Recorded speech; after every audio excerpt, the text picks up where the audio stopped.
You're listening to Cottontail's Podcast, part of the Silicon Valley Black Project, which produced the documentary film A Place at the Table about the Black pioneers of Silicon Valley. A Place at the Table can be viewed for rent on Vimeo.com on demand /A Place at the Table STEM.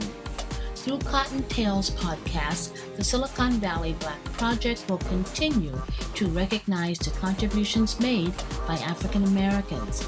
We will be featuring African American professionals, technologists in the fields of engineering, administration, and entrepreneurial pursuits from the past and present. Today, we're talking with Mr. Gary Stafford, a 20-year employee at Abbott Labs. Gary has filed and was granted over 40 patents during his career for his engineering excellence. So you're still at Abbott. What is your title at Abbott Labs? I am a project manager for Abbott Labs. I work in the Quality Systems and Compliance group. They created this department called Business Excellence, right? Mm-hmm. And it has to do with Six Sigma and lean manufacturing and process improvement and continual improvement. So my main job is to seek out inefficient processes and then somehow automate it, if not all, but in part. I go around and I find these processes, or they come to me. It's not looking to replace anyone by any means. What it is looking to give them more time, right? Forget about all this 11th hour stuff and everything's a rush. The processes that I recommend make life easier, make problems less critical, right? You know, everything's not a crisis if you can plan for it and have some contingency for it. So that's what I do for Abbott right now. It's pretty fun. How did you get to that position? I started out in R&D. For a while, I got kind of bored, right? Because thinking of stuff all the time is kind of taxing, and you burn out fairly quickly, particularly in R&D when like 90% of your work ends up on the cutting room floor, right? Nobody ever sees it. So I worked for a manager, and he wanted to establish a test lab. Not only did we want to develop the products, we wanted to test them. We wanted to break them, freeze them, burn them, pressurize them. We wanted to drop them. We wanted to see, we know it makes them work. But what happens when somebody drops it 5 times, right? Are they going to have to buy another one? So I got to head up that portion of R&D, and I liked that so much more that I started to get into like Six Sigma and defect rates and all kinds of looking at the masters, Deming and Duran and Ishikawa and all those guys. So then after the test lab, they established a new group of engineers. And our main charter was to fix systemic problems, right? It's like some things happen and it's a one-off. But if it happens to 10,000 products, then there's something wrong. So we would investigate it and fix that problem. And along the way, I started to see how users actually use our product. It's one thing for the engineers, when it fails, we say, well, they didn't use it right. And I kind of had that arrogant attitude myself. Well, they're just not using it right. And then someone explained to me, well, Gary, if they don't use it right enough times, then they're going to stop buying it, okay? So, and then none of us are going to be in a good place after that. So I started to realize you have to design products that are friendly and that are reliable and that somebody can drop it in a bowl of soup and dry it out and it still functions. Maybe it doesn't quite function the same, but you don't have to run out and buy a new one. And that's when I kind of got a new appreciation for product development. It's like, wait, everything is not new. There are some things that can be made enhancements. And then those end up being intellectual property also, right? It's like, wow, look, let's make it do this. And then you go and you tinker with it. You have some degree of success to where you're able to now seek some sort of intellectual property or some competitive advantage about it. Then after that stint, they tapped me to be in the business excellence group. And I'm kind of a free agent, right? I mean, I manage projects, but not people. I manage teams for as long as I need that team, as long as that team is together. And then I move on to something else. So, I'm kind of like a troubleshooter type guy, right? The special force. I kind of liken it to that. I was never in the military, but I've seen enough movies with Chuck Norris and Arnold and all them to know that when you need a stone cold killer, you call those guys, right? And so that's kind of my reputation, what it's evolved into, in my last 7 or 8 years at Abbott. Mm-hmm. So do you have a whole team that works with you, or are you just the man? We actually have a group. No. Okay. And we do support each other, but most of us go off on our own and form the team, produce the development plans and the charters, and we actually do configurations, and we do leverage each other's knowledge, but for the most part, on my own for a bit. There are other stakeholders, other departments, but in terms of my role in the project, it's just me doing that particular aspect or element of the project. So how long have you been with Abbott Labs? In May, it'll be 20 years. Wow. Yeah. Good for you.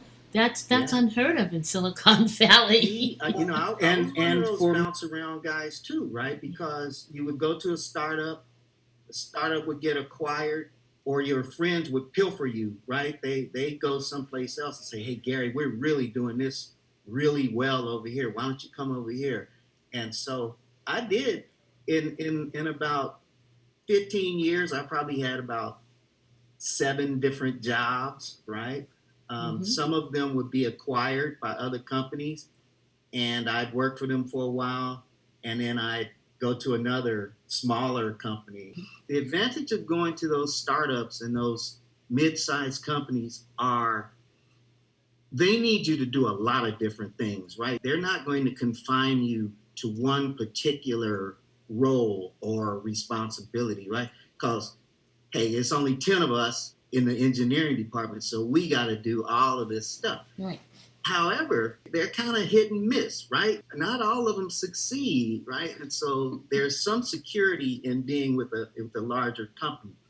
One thing about Abbott is the resources are virtually infinite. If you need a piece of equipment, they say, well, give me the proposal and we'll go buy it. And then, you better return our investment, but we'll get you this equipment, right? Mm-hmm. And another thing about Abbott is they're global and they have a large presence even in the Bay Area. So if I ever did get discontent with working in Alameda, I could go to Pleasanton, I could go to Menlo Park, I could go to Fairfield. They do offer you an opportunity to move around and develop yourself. And I haven't known, none of my managers have attempted to hinder me in any way from personal development and career development. I make them look good, right? so Well, it's almost like you're an entrepreneur in the midst of a huge corporation. You're kind of doing your own thing, like Superman. You walk in when the problem starts and open the cape and hope the bullets bounce off, exactly. Right? And so, yeah. So you're either beloved sometimes, or they hate to see you coming. Most of the time, it's a pretty collaborative effort. Everybody gets along. Everybody realizes that we're all in it to succeed, right? Mm-hmm. And so there's not too much infighting. there is a different wave of thinking as the younger kids get out of school. I call them kids, but they're 25, 30 years old, right? Mm-hmm. But they get out of school and they seem to lack some of the common sense or hard knocks that I and many of my colleagues with my tenure have endured, right? Mm-hmm. So I don't want to say that they seem entitled, but some of them kind of do, right? I mean, they come in and the company tells them, "Oh, you're the future, and we're expecting great things," and when they don't get to do all of, or if it takes longer for them to achieve what the company promised them, sometimes they get a little bit, embittered or a little bit, discontent, right? I'm going to move on, and a lot of them do, but Yeah. But as I said, Abbott grooms people to succeed. I got to give them credit for that. They honestly do. Mm-hmm. First of all, what products are you working on at Abbott? Are they physical pieces of equipment, or is it add-ons to equipment? What kinds of products are you working on? Really on your function, right? Okay. So process engineers build machines, right? Right. And product guys develop different products. I know that you've seen our commercials, the Libre. Yes. We manufacture products to help people manage their diabetes, right? Whether it's a monitor and test strips or a app that you can use to collect and analyze your data, whether it's a hospital meter or some other kind of consumer product. So we make hardware, software, we make the machines that build them, we create the logic that makes them function, all the algorithms and all that stuff. That those are all our guys. And so a lot of things are moving from the physical realm to a more digital realm. There's products that cross over, right? In fact, now software is being considered a medical device because of all of the information that you can derive from the product and how you manage it, how you use it, right? If you're going to use it to make some decision, oh man, my insulin is or my sugar glucose level is too high, I better dose with something, and you somehow miscalculate and there's an adverse event, you may get sick or hospitalized, or in cases you may even die. So there's like this switch over that's gradually happening that is turning software into medical devices, right? And everybody's trying to get in on it, right? Facebook, Google, GE, all of these people that typically made washing machines and stuff, right? Yes. Phones. Now they're trying to get into it. So the environment's pretty competitive, but that's kind of the fun of it. You know that they're not sitting back waiting for you, That reminds me of I saw an ad for a watch on TV, and they were saying the watch basically was this person's like lifeline almost. It did everything. Yeah. It told them when their heart wasn't beating right. It told them when their sugar levels were too high. All kinds of things. And I know I wear this thing, whether I'm dressed up or not. This is my, and if I move my hand too quickly, it'll say, "Did you fall?" And I didn't realize it would do that. And I'm thinking, did I fall? Sure.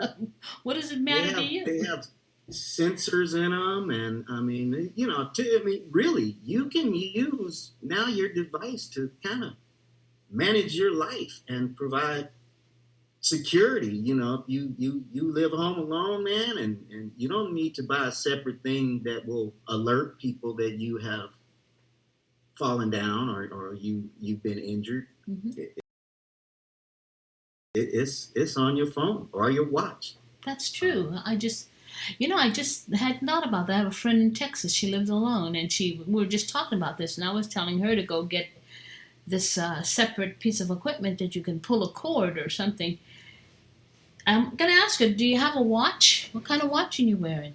And do you connect that up to then a service of some kind, or will it call an emergency number for you? I think so. I'm not quite sure what we have in terms of our customer service at Abbott, but we do have call centers and stuff all around the world, and all of so you can press a button. Dick Tracy, right? Dick Tracy had that watch, Right. man, and and so it's come to fruition, right? So yeah, I'm quite sure we do have some operators or agents that could call assistance for you, right? Mm-hmm, mm-hmm.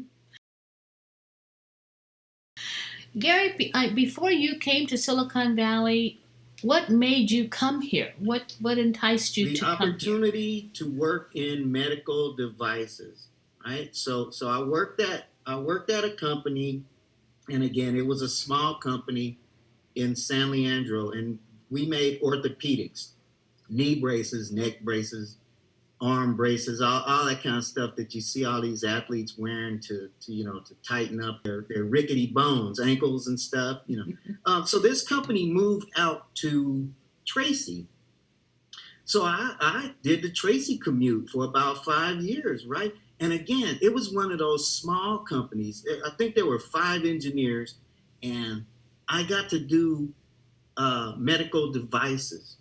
So as the company grew and my stature in the company was solidified, we got some young guys in there, some young venture capitalist type guys, and they came in and they transformed the company.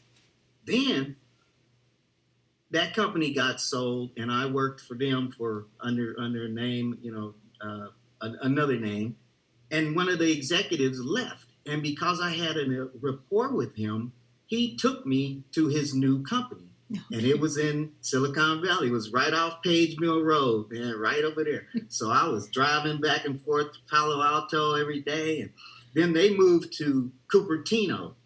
And that's right in the heart of Silicon Valley, right? And we were doing these amazing things. I mean, I got to work with I used to go to Stanford Morgue and work on cadavers, and we would go up to UCSF and have porcine labs and be working on animals, right? And you could actually use your device, and you could see what effect it would have on anatomy.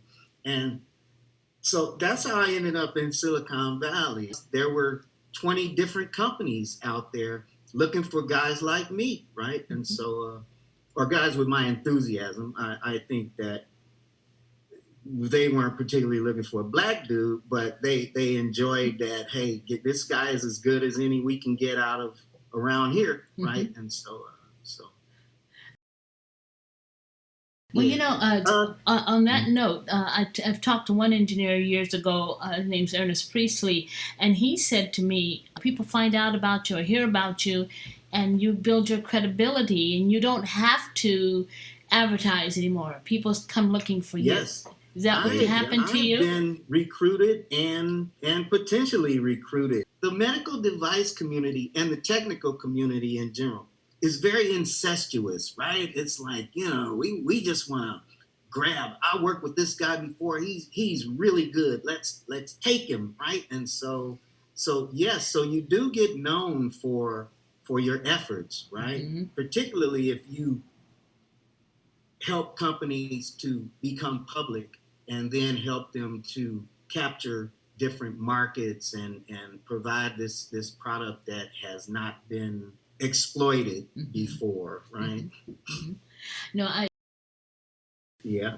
In fact, I've known of teams. One guy would come into the company, and before you know it, he's got 4 of his buddies that he's worked with other companies, and they kind of go from company to company. And it's to their advantage and also to the company, because they bring with them all of this information that they've learned over the years from these different companies. Yeah.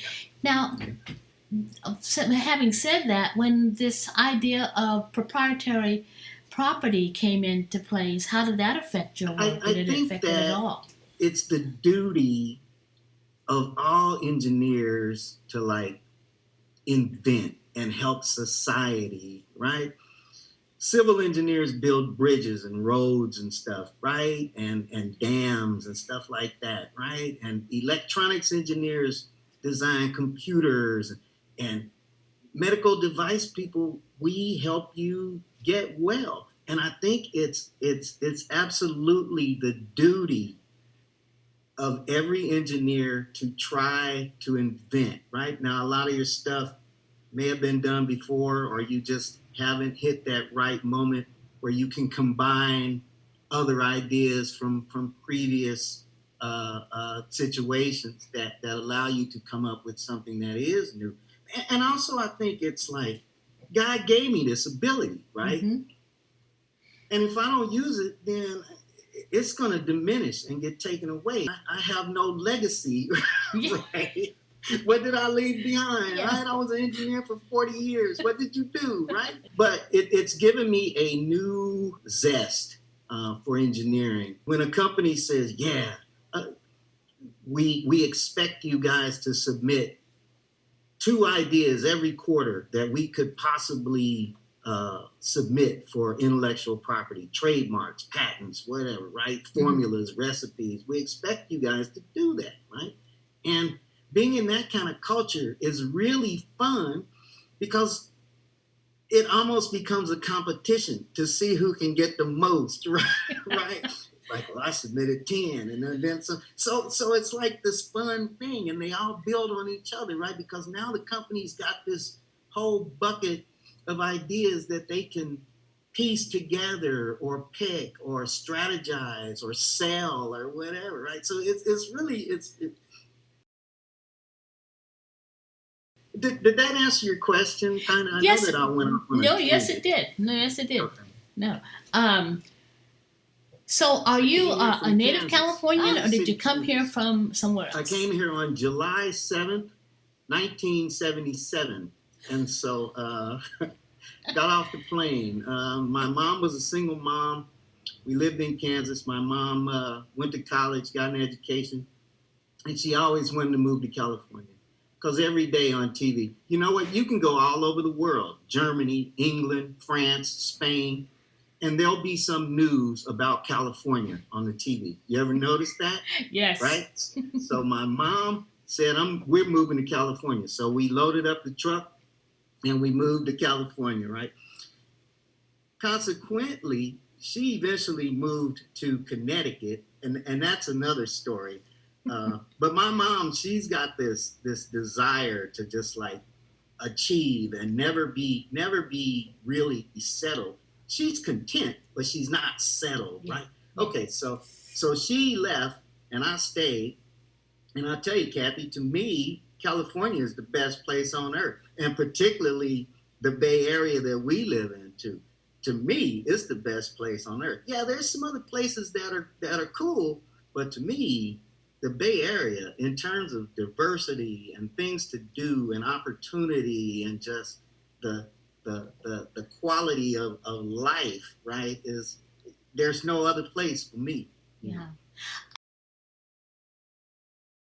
I agree with you on that one totally. And you don't realize it until you leave it, and you spend a couple of days or a week or so in another area, and you go, you don't have this kind of computer, or you don't turn it on. Exactly. You don't have that kind of phone or watch, or it's like or restaurant. Restaurant. You guys don't have a park. Where's the nearest park? Oh, you guys don't have that. Right. What do you do around? I was born and raised here, so I don't know anything else. And I think I didn't really appreciate it until I left it and went, oh my goodness, this is different. And you're right about people. All they think about America is California or New York. Mm-hmm. And California is always LA. It's not Northern California. Yes. Yeah. Right. Yeah. Yeah. A friend of mine was she came from Ohio, and the job actually started in Sacramento. It didn't start in Silicon Valley. So they sit there telling people on the plane, we're moving to Sacramento, California. We're going to see Disneyland. We're going to run into the ocean. And people on the plane were like, nah, you're going to have to drive a little ways. Right, exactly. Yeah. So, that's all they know. yeah.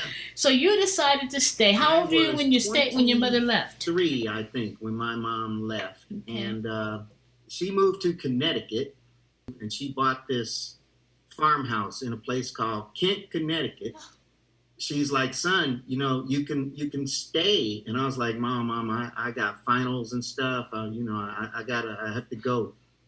And but I just did not want to live anyplace else, right? Right. Yeah.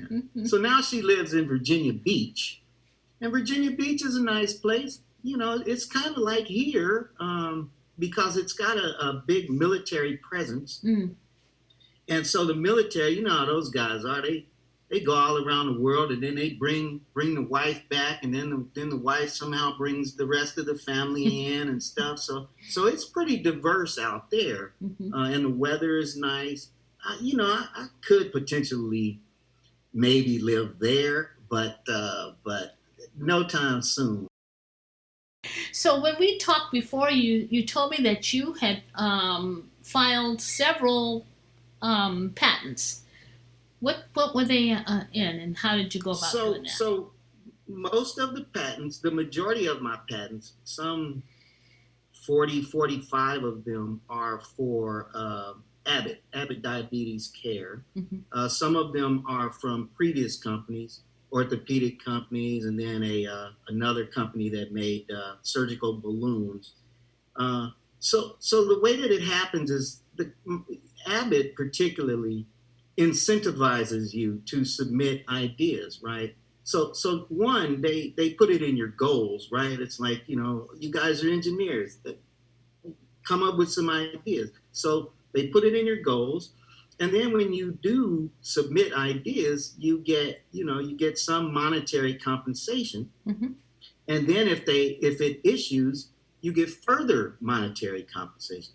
Now, I ain't saying I get like the millions, 100 millions that they get, but they do make it, and they give you a little trophy. So the way you submit your idea, right? If you think that if your idea is novel enough and is of some benefit, and you have enough understanding of the industry and the devices to say that, this will be an improvement. When we pull it off, this will be an improvement. So I submit these ideas, and a number of them have eventually ended up in patents being granted. And so, like I said, it's kind of like the duty, right? It's like, what am I gonna do with it, man? If it can help somebody, then let Abbott spend $100,000 submitting it, right? Because that's what patents cost, right? People think, I just submit this idea. Nah, man. Eventually you end up spending $75,000, $100,000 before it becomes anything that you can call intellectual property. And big companies, unless you have a factory, how are you going to produce? I mean, I'm not telling anybody don't try to submit your own ideas. All I'm saying is, for me, for the type of inventions that I have, if Abbott didn't make them, then they'd just be stacks of paper in a dusty bookcase in my house, and I would pull it out and tell my kids, see, dad's cool, right? Yeah. Out of this, they're like, well, okay, But now I can show them. It's like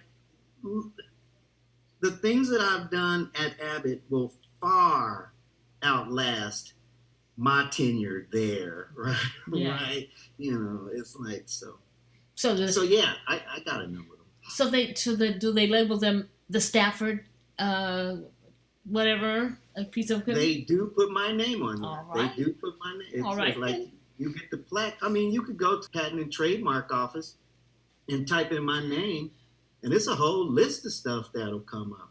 Gary Some Stafford. of them I was a co-inventor, but most of them it's just me. I thought it is, right? And so That's fabulous. So I'm honored to be speaking to such well, thank you. Yes. The pleasure's all mine. But So tell me, what skills brought you to this? Were you good at math? Were you good at just solving problems? What skills did you have that encouraged you or brought you to this field? There was some raw talent that I had, right? Was I good at math? Not particularly, until I realized that math is how you solved the problem, how you proved that it would work.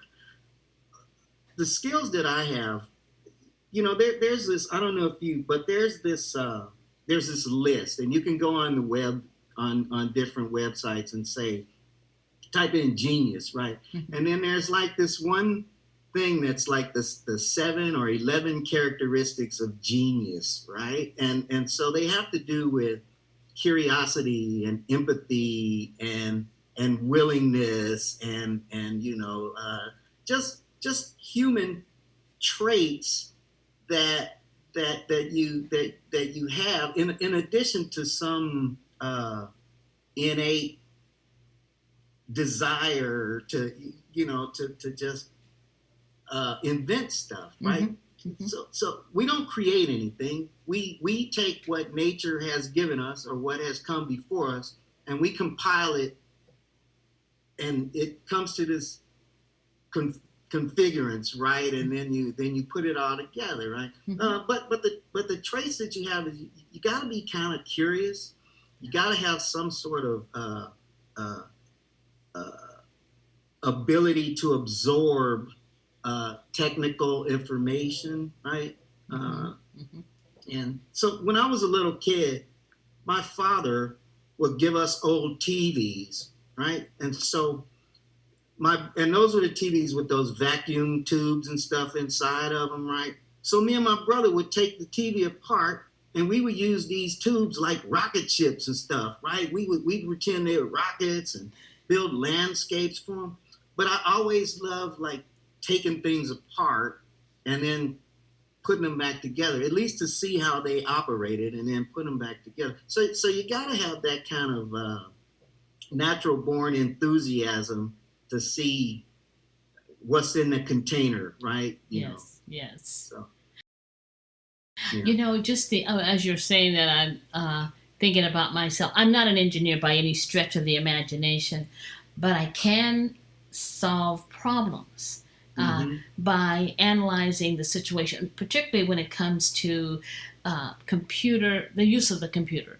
So, for instance, my husband will say, I just typed this letter and it disappeared and I don't know where it went. And I'll tell him, step away, don't touch anything, just tell me what was the last thing you did. And he tells me, and then I'll say, okay, just before that, what did you do? And he tells me. And so I can think, okay, logically, if you did that, then it's probably still in a document that you haven't found yet. What are some of the words in the letter or paper you were writing? He'll give me some words. You can key those in and it'll pop up. You can search for it, that kind of thing. But when some people he gets to the point, and it's not that he's not intelligent. What happened with him, he's always had an admin to do the work for him. So he never had to think at that level. All he had to do was make sure he was clear on what he wanted in a memo or in a letter, and she then would produce it for him. He had no idea what she went through to get there. So now that he's retired, he can't go that level. He can't go there and think that way. And because I started out as an admin and worked up, that's the first thing I do is go back to the beginning. Like, what was the last thing you did? What did you do before that? What did you say? Boom, I can find this document. So I think it's a way of just being in the world sometimes. Sometimes you're just a problem solver. Doesn't mean you're good at math or good at whatever. You're just curious. Absolutely. Yeah. And so You just described a typical root cause analysis, right? where you go. So I mean, all life is engineering. It's all. I mean, you go and you cook something. That's chemistry, right? Right. And you bake it, and you figure out how to fit it in the proper tray, and all that. It's all of it, right? Right. Musicians. One thing is. You have to have an artistic sense, right? Mm-hmm. Whether you sing or dance or paint or sculpt or play an instrument or draw, right? That does help too, because that helps you visualize, right? Mm. I can always see stuff differently in terms of, some people go to a junkyard and they just see a beat up old 57 Chevy. I look at it like it's showroom perfect, right? It's like I can see how it was meant to be, right? So that's kind of another trait that inventive people have, that I've been around. Yeah. People who are interested in solving problems, they're going to look at things differently. They're always solving a problem. Right. Yeah. Well, I really was surprised to hear about your background when I was at Abbott, and you were so casual about it. You weren't braggadocious in any way, and I just happened to ask you a question, and the answer just blew me to the floor. I thought, this guy sitting here, this man is Black history in the making, and nobody knows who Gary is. We need to get him on film. I need to get you on film, and I'd love to get you on film. But this podcast is going to have to do for the time being, Mr. Stafford. Right. Yeah, but I just think you're just a unique person. Do you think of yourself as being that unique? See, you're making me blush. Okay, I know that I'm different. Yeah. Uniqueness, I kind of hold on a little bit higher level, but I understand that I am different, and I understand my own personal value, right, and confidence and sense of humor, and uniqueness. I wouldn't say. I'd have to keep it at just different, right? Don't be shy. I have to, and that's part of my personality. It's like, I mean, those who got it don't need to keep showing you all the time, right? Yeah. But some people I don't know, Kathy. Some people I ask to do this, and they'll say, "Oh no, I don't think so." And I think it's not about you; it's about our history and the need for the audience to know that people like you and I exist, and we've been here, and we have children that are just as unique and different as we are. I'm sure your son or daughter is probably showing some of the very signs of being much like you that your mother probably saw in you. Because I'm hearing that your mother was not basically, she wasn't just a common ordinary person. She was a very unique lady herself. Yeah. Okay, I've had enough of this place. Let me see what's going on. That says it in a nutshell. That she's got this wonderment, this wanderlust, right? And so, and as a single woman, I mean, my parents got divorced when I was quite young. I think I was 6 or 7. And my mom raised us all by herself. She went to college. She sent us on vacations. She's a wonderful, wonderful woman. Mm-hmm. I thank my mom every day that I talk to her. And I say, thanks for bringing me to California. Because if I lived in Kansas, I don't know what kind of glow I would have, right? You'd be working at McDonnell Douglas, and you'd be an incredible engineer for them. That's what would happen. Possibly. Yeah. Possibly. Yeah. It would have happened because you couldn't have lived any other way. Just one other question. If a young person should, first of all, what school did you go to? I went to San Jose State. San Jose State. Did you major in engineering or? Yes. Okay. By that time, it was engineering. And that had to be in the 70s? 70? No, I graduated in like 88. So okay. I stayed in school a long time because I bounced around. I wanted to be a lot of things. And so, Yeah. So in 88, then I went there. What part of engineering did you major in? Mechanical. Oh, okay. Yeah. That's one of those fields where it covers everything, doesn't it? It covers a lot of different aspects. Yeah. Machinery, electricity, dynamics, calculus, physics, statistics. It's pretty well-rounded. One of the more well-rounded ones is chemical engineering. It's also a pretty diverse degree that you get exposure to a lot of different disciplines when you study those. But ME was what I wanted to be. Actually, at first I wanted to be an architect, and I worked for an architect. And while I was still in school, I was a draftsman and stuff, and I learned how to letter and all that. And so this architect hired me, and when the buildings are finished, so is the job, right? And so he's like, I'll call you next contract I get. So then I went back to school, and a friend of mine was taking mechanical engineering, and he's like, well, why don't you come attend this class with me? And he's like, a gear is a gear, man. A machine is a machine, right? You don't have to be all artsy and everything, right? Okay, so I moved over to that, and it was a little bit tougher. Well, actually, it was a lot tougher, but I had a better understanding because I had always struggled with math because it seemed abstract to me. Mm-hmm. But then in designing buildings, you understand that if you know what that calculation means, right? This calculation means that it's going to stand up. And if you get it wrong, it'll fall over, right? And who wants an architect that builds stuff that? So I got a better understanding of mathematics. I never stopped looking back after that.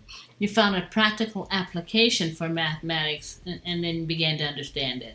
Yeah. Correct. Yes. And it's kind of been my whole life, right? When I was in karate and stuff, it's like it always takes me more than once before I get it right? Right. So I flunk out of this stuff and then go back and okay, now I get it. Right. Now I get it. Right. Okay. Yeah. But see, a lot of things I learned, Kathy, in my college days, being like the only one, mm-hmm. maybe there's two of us, is that a lot of my classmates, their fathers were engineers and lawyers and doctors, and so they got that all the time, right? And mm-hmm. I just got it in class, right? And so I would say, how do you guys know this? Right. Oh, my dad's an engineer, mm-hmm. right? So think about, we were coming from a long distance because we hadn't heard those words and we didn't have a meaning for them. And you can't go to the library all the time and look up every single word you hear all day. That's right, yeah. That first pass of first year at college is a real eye-opener for a lot of minority students, not just black kids, but kids who live in the country, in the rural settings and small towns, and who aren't exposed to more sophisticated systems, have a hard time. Yes. Yeah. Well, Gary, I am just so thankful that we had this time together. It was great hearing your story. Thank you, Gary, for sharing your life of inquiry and discovery with us. And thank you for listening.